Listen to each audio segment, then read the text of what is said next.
Hello, नमस्कार दोस्तों। मैं आप सभी का यूट्यूब चैनल पे स्वागत करता हूँ। दोस्तों, आज हम लोग जिस शेयर के बारे में जानकारी लेना चाह रहे हैं, उस शेयर का चलिए सबसे पहले हम लोग बैलेंस शीट देख लेते हैं।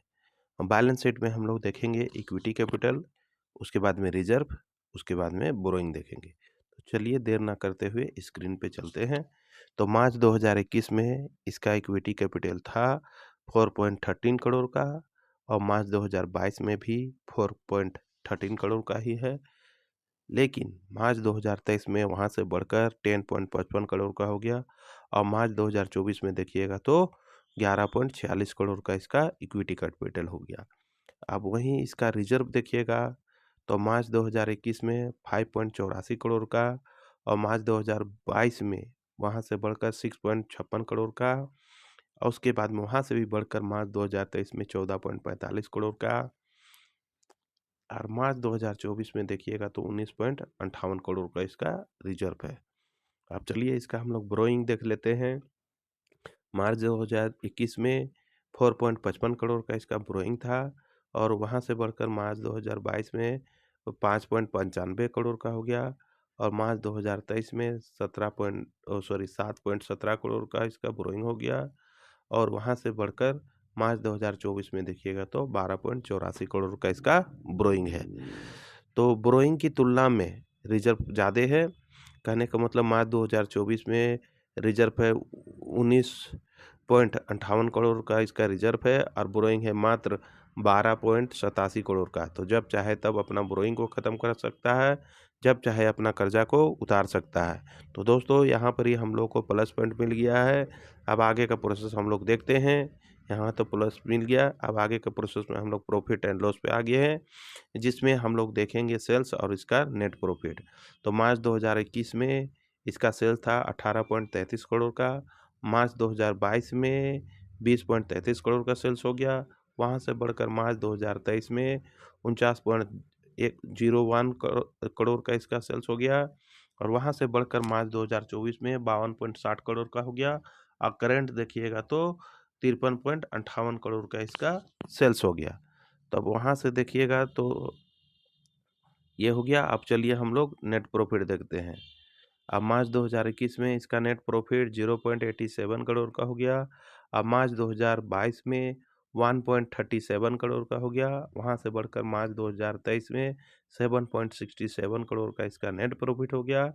लेकिन मार्च 2024 में थोड़ा सा घटकर 5.83 करोड़ हो गया और करंट देखिएगा तो 5.92 करोड़ का इसका नेट प्रॉफिट है। तो धीरे-धीरे यह अपना प्रॉफिट को भी बढ़ा रहा है, लेकिन 1-2 क्वार्टर से थोड़ा-सा कम हुआ है। लेकिन इसमें डरने घबराने की कोई ज़रूरत नहीं है और सेल्स भी इसका कंटिन्यू बढ़ते ही जा रहा है और नेट प्रॉफिट भी बढ़ रहा है। लेकिन अभी 1-2 क्वार्टर से पूरा कम नहीं हुआ है, लेकिन 1 आध 2 करोड़ इसका कम प्रॉफिट हुआ है। तो उससे डरने घबराने का बात नहीं है। चलिए आगे का प्रोसेस देखते हैं हम लोग। तो हम लोग आ गए हैं शेयर होल्डिंग पैटर्न्स में, जिसमें है प्रमोटर्स है, एफआईएस है, डीआईएस और पब्लिक है। तो ज़्यादा पीछे नहीं जाते हैं। दिसंबर 2023 में प्रमोटर्स का होल्डिंग है 68.26%।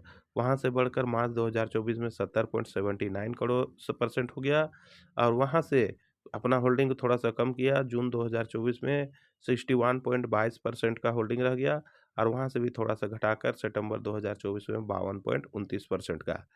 दोस्तों यहाँ पर ही 50 प्लस है, डरने घबराने की कोई ज़रूरत नहीं है। प्रमोटर्स का होल्डिंग 52.29% है, इसलिए 50 से ऊपर है, इसलिए डरने घबराने का ज़रूरत नहीं है।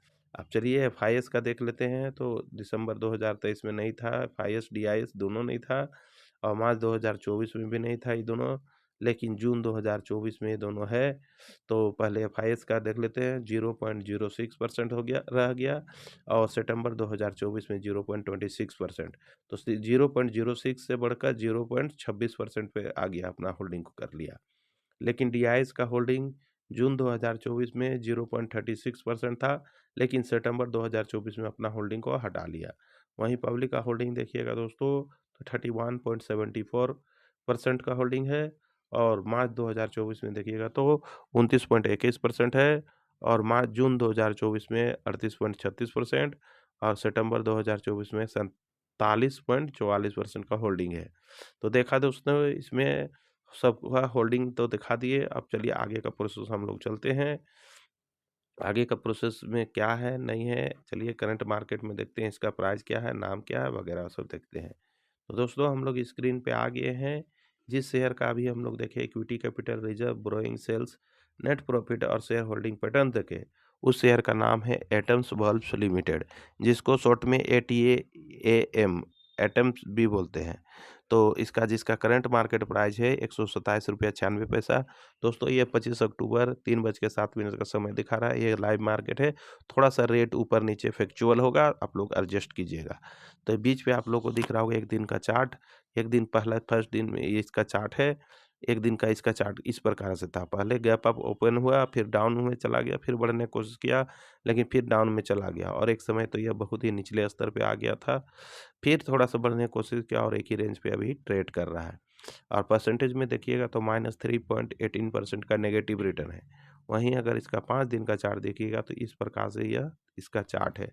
पहले ये ऊपर था, फिर एक ही रेंज पे ट्रेड करने लगा, ऊपर नीचे होने लगा, लेकिन संभल नहीं पाया और वोलेटाइल होते हुए नीचे डाउन के ट्रेंड में पकड़ के नीचे आते ही चला गया। परसेंटेज में देखिएगा तो -14.82% का नेगेटिव रिटर्न है। वहीं अगर 1 महीना का चार्ट देखिएगा तो इस प्रकार से था, पहले ये ऊपर था, फिर धीरे-धीरे वोलेटाइल होते-होते नीचे आ गया, एक समय निचले स्तर पर चला गया, लेकिन फिर बढ़ने की कोशिश किया और एक ही रेंज पे ट्रेड करते हुए फिर बाद में जाके ये नीचे डाउन ट्रेंड पकड़ लिया और नीचे डाउन में क्लोजिंग हुआ। परसेंटेज में देखिएगा तो -18.92% का नेगेटिव रिटर्न है। वहीं अगर 6 महीना का चार्ट देखिए तो इस प्रकार से था। पहले ये ऊपर था, ऊपर नीचे होके नीचे आया, फिर ऊपर गया, फिर नीचे आया। वोलेटाइल होते-होते डाउन ट्रेंड धरते ही चला गया नीचे। अब परसेंटेज में देखिएगा तो 6 महीना में यह -35.43% का नेगेटिव रिटर्न है। तो दोस्तों यहाँ कहने का मतलब यह है कि यह 35% डिस्काउंट पे आप लोग को मिल रहा है। आप लोग चाहे तो इस शेयर पे नज़र बना के रख सकते हैं। चलिए दोस्तों आगे का प्रोसेस हम लोग देखते हैं। इसका मार्केट कैप है 146.14 करोड़ का इसका मार्केट कैप है। फिर से एक बार बोल रहा हूँ 146.14 करोड़ का इसका मार्केट कैप है और हाई है 134 रुपया 70 पैसा और लो है 124 रुपया इसका लो है। तो दोस्तों चलिए हम और आप इसके बारे में थोड़ा डिस्कस कर लेते हैं। तो दोस्तों ये एटम बल्ब्स लिमिटेड जो है जिसका करंट मार्केट प्राइस है 127 रुपया 39 पैसा। तो दोस्तों ये शेयर बहुत अच्छा नहीं है तो बहुत ख़राब भी नहीं है, क्योंकि इसका इक्विटी कैपिटल लगातार बढ़ते ही जा रहा है। रिजर्व भी अपने हिसाब से बढ़ते जा रहा है और बोरोइंग बोरोइंग भी बढ़ रहा है, लेकिन रिजर्व की तुलना में बोरोइंग बहुत कम है। सेल्स का कहना नहीं है, सेल्स भी कंटिन्यू बढ़ रहा है। नेट प्रॉफिट भी कंटिन्यू बढ़ते जा रहा है और अपना अपना जो नेट प्रॉफिट को कंटिन्यू बनाए हुए है। अभी फ़िलहाल 1-2 क्वार्टर से इसका थोड़ा प्रॉफिट कम हुआ है, लेकिन कंटिन्यू इसका प्रॉफिट बढ़ते ही जा रहा है। तो दोस्तों इसमें प्रमोटर्स का भी होल्डिंग अच्छा खासा है और एफआईएस है, डीआईएस भी है। लेकिन डीआईएस यहाँ से होल्डिंग अभी फ़िलहाल वो अपना होल्डिंग को बाहर निकाल लिया है। यहाँ पब्लिक है, प्रमोटर्स है और डीआईएस एफआईएस है। तो दोस्तों आप लोग चाहे तो इस पे नज़र बना के रख सकते हैं और चाहे तो मौका मिले तो थोड़ी-थोड़ी मात्रा में इस शेयर को बाय कर सकते हैं। लेकिन दोस्तों वो बाय करने से पहले मैं कहना चाहूँगा आप लोग से कि आप अपने से रिसर्च कर लें, अपने से ठोक बजा के देख लें, सारा कुछ अपने से जाँच-पड़ताल कर लें तब जाके आप लोग बाय कीजिएगा। वैसे करने से आपको फाइनेंशियल लॉस नहीं हो सकता है, अन्यथा आप लोग को फाइनेंशियल लॉस होने का चांस रहता है। क्योंकि दोस्तों देखिए कोई भी यूट्यूबर अपने हिसाब से वो रिसर्च करता है और अपने हिसाब से आपको नॉलेजेबल पर से बताता है। तो दोस्तों आपका भी फ़र्ज़ है कि आप भी अपने से उसे रिसर्च कर लें तभी जाके पैसा उसमें इन्वेस्ट करें। अन्यथा किसी के यूट्यूबर के कहने से कोई भी शेयर कदापि बाय ना करें। दोस्तों जब तक आप अपने से रिसर्च नहीं करते हैं तब तक आप लोग कोई भी शेयर कभी भी कदापि बाय ना करें, ₹1 का भी बाय ना कीजिएगा। जब रिसर्च कर लीजिए, उसके बाद में संतुष्ट हो जाइए, आपको जचने लगेगा तभी जाके उस शेयर को बाय कीजिएगा। तो ठीक है दोस्तों, सारा कुछ मैंने इस वीडियो में रख दिया हूँ। आप लोग चाहे तो इस शेयर को नज़र बना के रख सकते हैं, जैसा अच्छा लगे वैसा कीजिएगा, पैसा आपका है, अंतिम डिसीज़न भी आप ही को होगा। तो ठीक है दोस्तों, इतना ही कहकर मैं इस वीडियो का अंत करता हूँ। जाने से पहले सभी दोस्तों से कहना चाहूँगा कि अगर यह वीडियो आपको नॉलेजेबल लगा या फिर शिक्षा के उद्देश्य से बढ़िया लगा, तो इस वीडियो को लाइक, शेयर एंड सब्सक्राइब कर दीजिएगा दोस्तों। इतना ही कहकर मैं इस वीडियो का अंत करता हूँ। धन्यवाद दोस्तों, जय हिंद।